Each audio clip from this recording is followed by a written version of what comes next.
আসসালামু আলাইকুম বন্ধু পাঠশালার পক্ষ থেকে স্বাগতম ও অভিনন্দন। আমরা আজকে আমাদের নবম শ্রেণীর অনুক্রম ও ধারার দ্বিতীয় লেকচার। তো আমরা প্রথম লেকচারে দুটি মজার ক্লাস শিখছিলাম। এখন আজকে আমরা একক কাজ দিয়ে দিচ্ছি, দুটি একক কাজ শিখবো। তো একক কাজ দুটির একটি হলো ধ্রুবক অনুক্রমের দুটি উদাহরণ দাও। কি বলছে যে ধ্রুবক অনুক্রমের দুটি উদাহরণ দাও এবং প্রত্যেকটির n তম পদ লিখো। তো আমাদেরকে ধ্রুবক অনুক্রমের উদাহরণ দিতে বলছে। আর দ্বিতীয় একক কাজে বলছে বর্গাকার সংখ্যার অনুক্রমটি লেখো এবং বর্গের সাহায্যে চিত্রটি করো। তো আমরা প্রথমটা নিয়ে আগে আলোচনা করি। প্রথমটা কি বলছে যে ধ্রুবক অনুক্রমের দুটি উদাহরণ দাও। ধ্রুবক অনুক্রম কোনগুলো? আমরা ধ্রুবক সংখ্যা তো চিনি, অর্থাৎ ধ্রুবক বলতে কি যে এই সংখ্যাটার মানের কোনো পরিবর্তন নেই, অর্থাৎ যেটা অপরিবর্তনশীল। যেরকম চলকের মান পরিবর্তনশীল, যে কোনো সময় যে কোনো মান হতে পারে, কিন্তু ধ্রুবক সংখ্যাটা কি অপরিবর্তনশীল। যেমন মনে করো 2, 4, 6, এখানে প্রত্যেকটি ধ্রুবক সংখ্যা, প্রত্যেকটি কি ধ্রুবক সংখ্যা, কারণ প্রত্যেকটা নিজস্ব নিজস্ব মান আছে এবং এই মানের কোনো পরিবর্তন নেই। এটা 6 বা 6, এটা 6, এটা 4, 4, এটা 2, 2, এর মানের কোনো পরিবর্তন নাই। কিন্তু তাই কি এগুলো ধ্রুব সংখ্যা। তারপর দেখো ধ্রুব সংখ্যার অনুক্রমটা তাহলে কি হবে? অনুক্রমটা হবে এমন যে যদি আমাদের এখানে তিনটা সংখ্যা আমরা লিখছি, এখানে অন্য কোনো সংখ্যা হতে পারে ধ্রুব সংখ্যা, তাহলে আমরা যে কোনো একটা সংখ্যা নিতে পারি। মানে ধরো আমরা নিলাম 3, তাহলে 3,3,3,3 ডট ডট ডট এরকম হতে পারে। তো এখানে দেখো প্রত্যেকটি পদ, প্রত্যেকটি পদের মধ্যবর্তী ব্যবধান সমান, প্রত্যেকটি পদের মান সমান। অর্থাৎ এখানে যদি আমাদেরকে বলে n তম পদ বের করো, এখানে বলছে প্রত্যেকটি n তম পদ বের করতে বা সাধারণ পদ বের করতে। যদি আমরা n তম পদ বের করি, দেখো প্রথম পদ 3, দ্বিতীয় পদ 3, তৃতীয় পদ 3, চতুর্থ পদ তাও 3। এখন এখানে যদি আমরা 50তম পদ, যদি আমরা 50তম পদের মানও যদি আমরা বের করি, তাহলে 50তম পদের মান কত হবে? তাও হবে 3। 50তম পদের মান কত হবে? 3 হবে। কেন 3 হবে? কারণ এটা ধ্রুব পদ, এর মান অপরিবর্তনশীল। এই শুরুতেও যে মান আছে শেষেও কি ওই একই মান থাকবে। তাহলে দেখো এখানে বলছে যে দুটি উদাহরণ দাও, তাহলে আমাদের একটি উদাহরণ কই হয়ে গেল। একটি উদাহরণ বলছে যে ধ্রুব অনুক্রমটির দুটি উদাহরণ দাও। একটি উদাহরণ কি, এটা ধ্রুব অনুক্রম। তাহলে এই ধ্রুব অনুক্রমের n তম পদ কি হবে? n তম পদ হবে a n সমান সমান কি হবে? 3। কি হবে? 3 হবে। কেন 3 হবে? কারণ এখানে তো অন্য কিছু আসার সম্ভাবনা নাই। কেন নাই? কারণ এর মানে কোনো পরিবর্তন নাই। তাহলে একটা হয়ে গেল। তারপর দেখো দুটি উদাহরণ চাইছে, তাহলে আমরা একটা উদাহরণ পেয়ে গেছি। এখন দ্বিতীয় উদাহরণটা আমরা দেখবো। তাহলে দেখো দ্বিতীয় উদাহরণটা কি হতে পারে।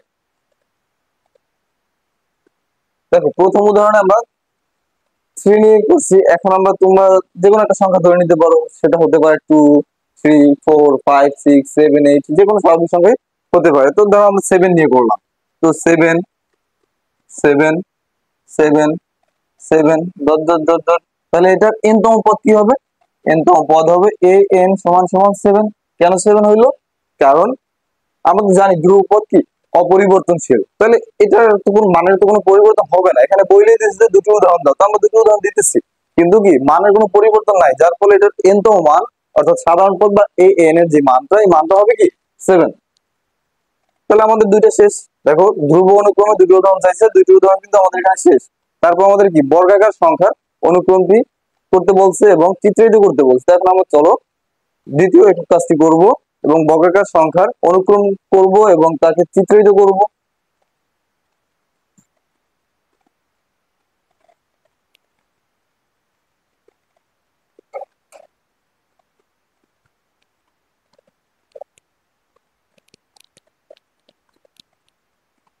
আচ্ছা কি অবস্থা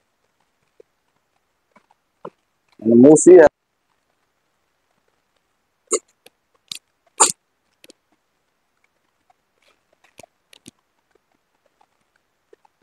তাহলে দেখো দ্বিতীয় একক কাজটি বর্গাকার সংখ্যার অনুক্রমটি লেখো। তাহলে আমাদের কি করতে বলছে? বর্গাকার সংখ্যার। এখন বর্গাকার সংখ্যা কখন হবে?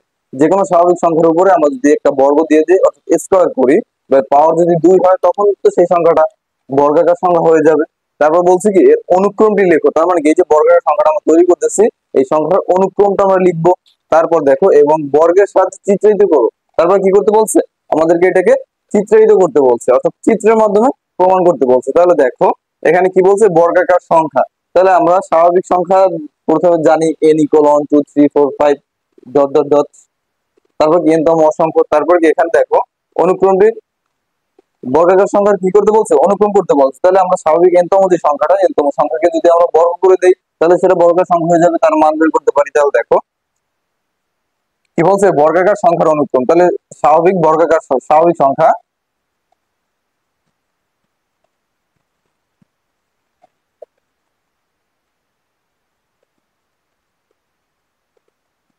One two three four five six, তার স্বাভাবিক সংখ্যা কি দেখো n equal 1 2 3 4 5 6 dot dot dot, অসংখ্য এরকমের আছে। তাহলে দেখো এখানে কি এখন আমাদের বলছে বর্গাকার অনুক্রম, তাহলে এই স্বাভাবিক সংখ্যাগুলোকে যদি আমরা বর্গ করে দিই তাহলে হয়ে যাবে বর্গাকার সংখ্যা এবং সংখ্যার অনুক্রম। তাহলে দেখো এটাকে যদি আমরা বর্গাকার সংখ্যায় পরিণত করতে চাই তাহলে কি হবে, এখানে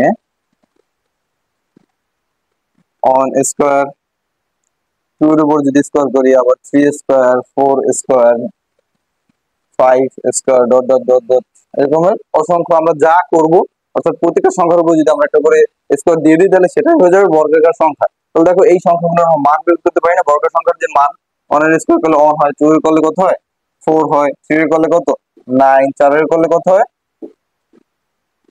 16, তারপর 5 এর করলে কত হয় 25। তাহলে এরকম ডট ডট ডট। তাহলে দেখো আমাদের কি বলছে, বর্গাকার সংখ্যার অনুক্রমটি লিখতে বলছে। তাহলে দেখো আমরা স্বাভাবিক সংখ্যা জানি n equal 1 2 3 dot dot dot, এরকম অসংখ্য। তাহলে সেখান থেকে আমরা স্বাভাবিক সংখ্যাকে যদি বর্গ করে দিই, অর্থাৎ এর পাওয়ার যদি 2 করে দিয়ে দিই তাহলে সেটাই তো বর্গাকার সংখ্যা হয়ে যায়। এখন সেই বর্গাকার সংখ্যার অনুক্রম এইটা, এবং এটাকে যদি আমরা অর্থাৎ বর্গটাকে যদি আমরা করে যদি মানটাকে লিখি তখন আসে কি 1 4 9 16 25, এরকম ডট ডট ডট আমরা সামনে যতদূর করবো ততদূরই আসবে। তাহলে এইটাই তো আমাদের হয়ে গেল কি বর্গাকার সংখ্যার অনুক্রম। আমরা দেখো বর্গাকার সংখ্যার অনুক্রম লিখতে বলছে, আমরা এই পর্যন্ত বর্গাকার সংখ্যার অনুক্রম লেখা শেষ। এখন আমরা কি করব, বর্গের সাহায্যে চিত্রায়িত করো, অর্থাৎ এই যে আমরা বর্গাকার সংখ্যাগুলো পড়লাম এই বর্গাকার সংখ্যাগুলোকে আমাদের বর্গের মাধ্যমে চিত্রায়িত করতে বলছে। দেখো বর্গের মাধ্যমে যদি আমরা চিত্রায়িত করি তাহলে কি হবে, দেখো প্রথমে আছে কি অন, এখন বর্গ, বর্গ বলতে তো বর্গের 4 বাহু কি সমান, তাহলে এইটা একটা বর্গ, ঠিক আছে ধরে নিলাম এটা একটা বর্গের 4 বাহু কি সমান। তাহলে এই কি বলছে, বর্গাকার চিত্রিত করতে বলছে। তাহলে দেখো এর ভিতরে আমরা কি কল্পনা করতে পারি, একটা সার্কেল বা একটা বৃত্ত কল্পনা করতে পারি। ঠিক আছে, দেখো একটা বর্গ, এর ভিতরে একটাই বৃত্ত, এর মান কত 1। তাহলে দেখো 2 নম্বরে যে আমাদের বর্গাকৃতির সংখ্যার যে অনুক্রমটা আছে 2 নম্বরে আছে কত 4 সংখ্যাটা। তাহলে দ্বিতীয় বর্গ যেটা হবে, দ্বিতীয় বর্গটা কি হবে, এর থেকে বড় হবে। তো এর ভিতরে মান হবে কয়টা, অর্থাৎ বৃত্ত আমরা সার্কেল কল্পনা করে নিচ্ছি, তাহলে এর ভিতরে সার্কেল আসবে কয়টা 4টা। তাহলে দেখো দ্বিতীয় দ্বিতীয় কি বলছে, এটা বর্গাকৃতির সংখ্যার অনুক্রম। তাহলে দ্বিতীয় বর্গাকৃতির সংখ্যার যে অনুক্রমটা, এখানে দ্বিতীয় কয় নাম্বার 2 নাম্বার। তাহলে 2 নাম্বার হলে এখানে দেখো কয়টা বৃত্ত আসবে, 2টা আসবে, 2টা বৃত্তের 2টা লাইন হবে। তাহলে এটা কি বর্গাকৃতি হয়ে যাবে। তাহলে দেখো প্রথমে একটা, 2টা, 3টা, 4টা, দেখো হয়ে গেল। এখন যদি তোমরা আরেকটু সহজভাবে বুঝতে চাও তাহলে দেখতে পারো, দেখো আমাদের বর্গাকৃতির অনুক্রমটা কি ছিল, অন, তারপর কি ছিল 4 9, তারপর 2 4 3 9 4 16, তারপর ছিল 25 ডট ডট ডট। তাহলে দেখো প্রথমটা আমাদের প্রথম যে বর্গাকৃতির সংখ্যা সেটা চিত্র পাইলাম এটা, তারপর দ্বিতীয় যেটা সেটা চিত্র পাইলাম এটা। তার এখন দেখো যদি আমরা তৃতীয়টা দেখতে চাই তাহলে দেখো দ্বিতীয়টার আমাদের চিত্রটা কি ছিল, এই এতটুকুই তো ছিল নাকি। এইটাকে যদি আমরা বর্গাকৃতির রূপটা দিতে চাই তাহলে এটা হইলো।